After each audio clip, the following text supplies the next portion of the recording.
Seated. Good afternoon, my dear brothers and sisters.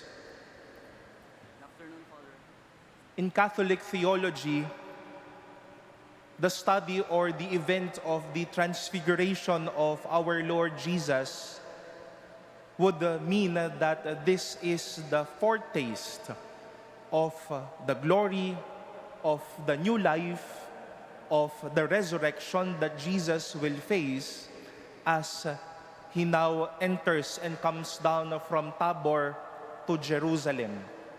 A foretaste of what will happen 3 days after he will face his passion, death, and resurrection. In our Tagalog translation, we say foretaste by saying patikim. And I do believe that we have that everyday or regular experience of patikim. For example, if your mother, your father, anyone in your household cooks the best adobo, and you smell the adobo all the way from your room down to your kitchen, at sasabihin mo, patikim nga ako ng adobo, matikman nga yan, and once you have tasted the beautiful mix of soy sauce, vinegar, and pork or chicken, then you will look forward for lunch and eat your lunch gracefully.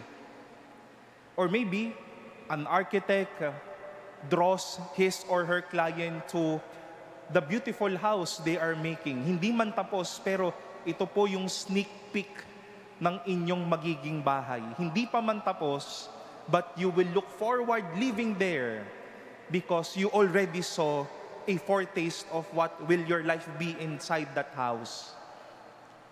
Or for some of you who may have graduated or will be graduating here, you will be posting in social media half of your body wearing your graduation picture.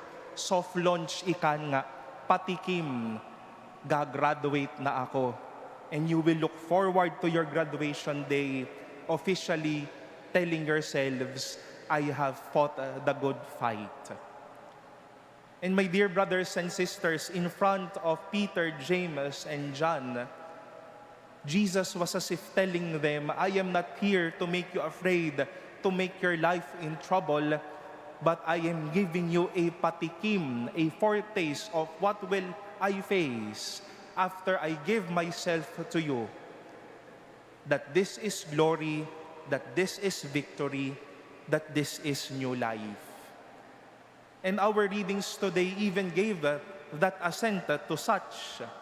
When Peter wrote his letter, he even said that we do not follow clever myths, other stories, but what I saw, what I heard were true.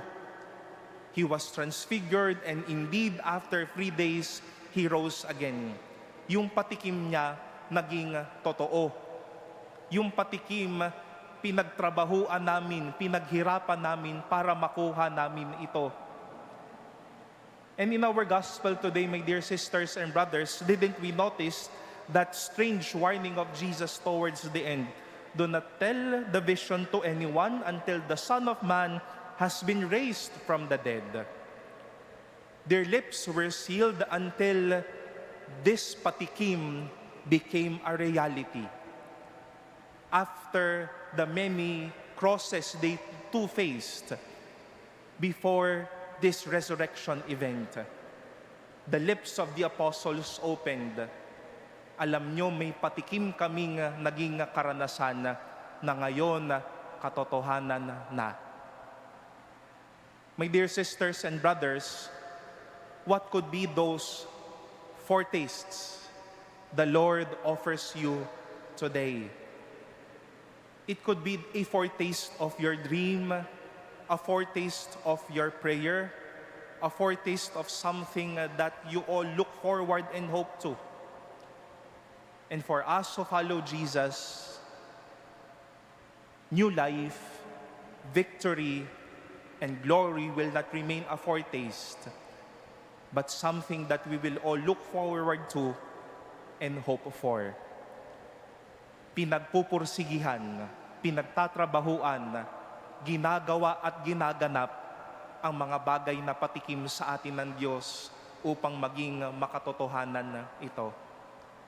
Hindi lang nananatiling patikim lang ang mga bagay, kundi hinahayaan na ni Jesus na maging totoo ang mga bagay sa ating mga mata, sa ating mga puso, at kahit po sa ating mga palad.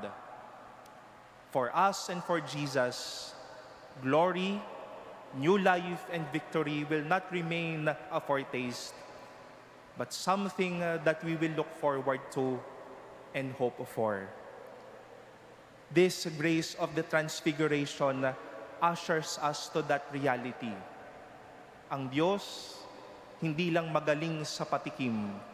Ang Diyos, patuloy na nagiging mabuti sa pagpapahayag ng buong kadakilaan at ng buong kagandahang loob niya sa bawat isa.